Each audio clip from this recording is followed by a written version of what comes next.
Hey everyone. So sometimes clients just don't get the steps to what it is that we do. They think that we just draw pretty pictures, put them on a page, or click a button in Photoshop and it does what we need it to do.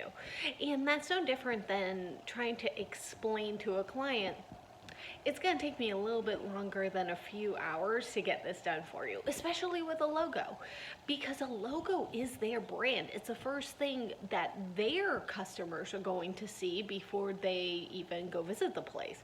So, when it comes to brainstorming and coming up with ideas, sometimes those ideas alone can take a couple of days.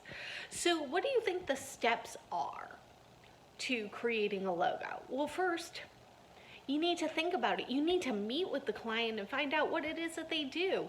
If they're a pizza shop, do they specialize in certain types of pizza?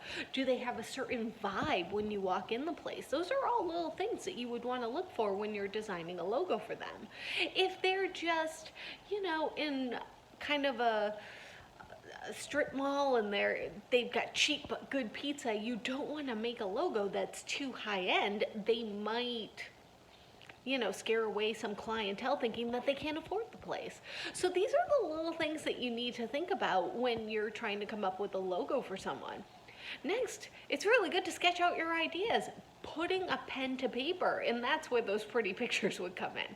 So, before you even sit down to the computer, there's so many things that you're going to want to research. So you're gonna need to set some expectations with your client, and this is something you're gonna have to do out there in the field all the time, setting those expectations.